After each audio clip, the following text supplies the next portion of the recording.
Lake Charles, I'm Marshall Simien. I'm City Councilman for District A. District A is always first because it's the oldest part of the city. To give you a good tour of District A, I give you what District A is. It is actually a microcosm of the entire city. If you look at it, the district is totally surrounded by water. You have the lakefront here that goes all the way to the beach. You got a white sand beach. Then you come along, you've got the Calcasieu River that goes through here. And it's great because you've got saltwater Calcasieu for all you trout fishermen and freshwater Calcasieu for all you bass fishermen.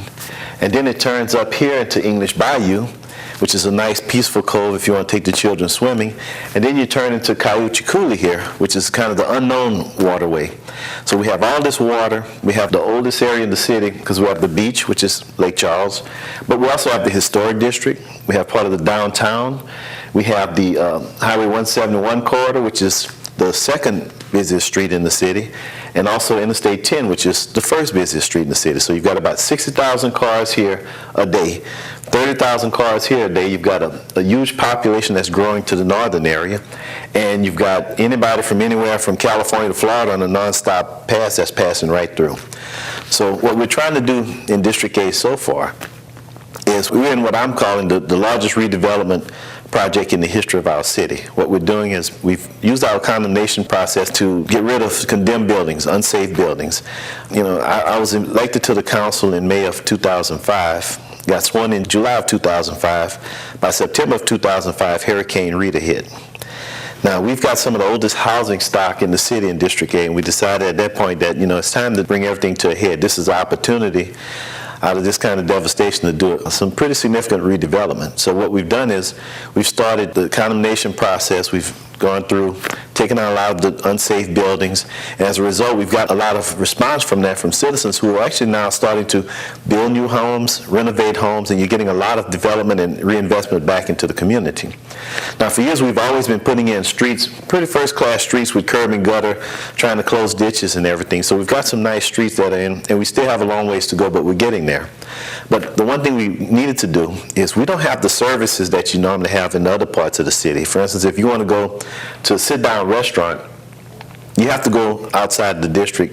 You can come in the downtown area, but the only sit-down restaurant you really have that services is going to be maybe on the lakefront right here. So we don't have, for a sit-down restaurant, you got to go across town. To deliver a baby, you have to go across town. And trust me, I know. I had to go all the way to Women's and Children's, and I said, boy, I hope this baby waits till we get there.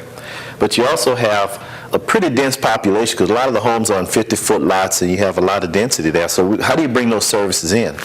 One of the things we wanted to do, especially in the aftermath of the hurricane, was we passed a bond issue, a $90 million bond issue for the city. One of the largest, well, the largest road project in that bond issue was $12.5 million for the Enterprise extension that everyone has heard about. And what the Enterprise extension is, Enterprise Boulevard comes in right here at the edge of the district, and then it ends right here on Gifford Street. Well, what we're doing, you see this old railroad right-of-way that's abandoned?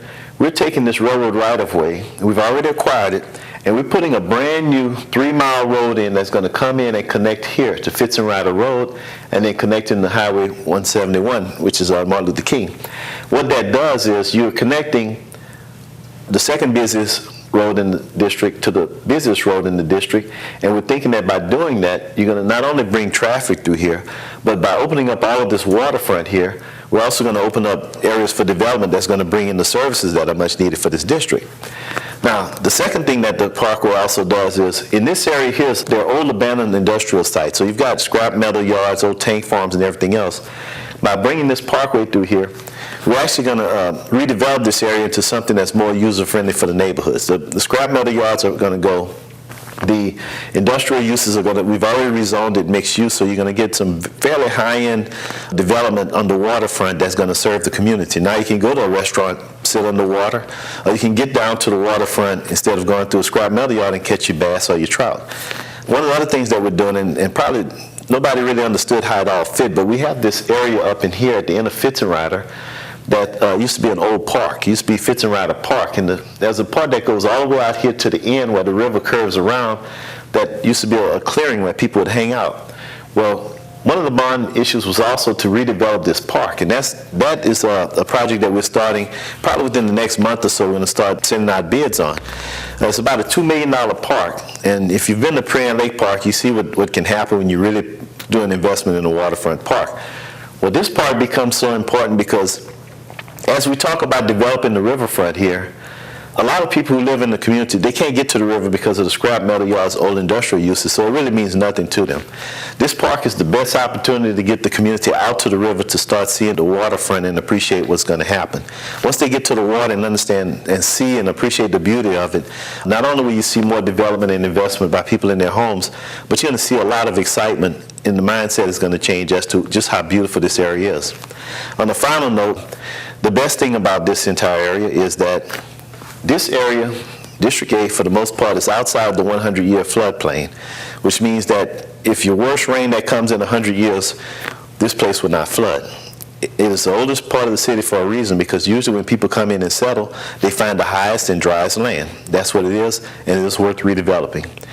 My name is Marshall Simien. If you want to give me a call, you can reach me at my cell phone is 540-3495. That's my cell number. My office number is 497-0022.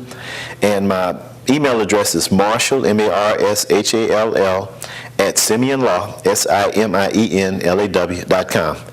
That means I'm a lawyer too. Shameless plug. Thank you.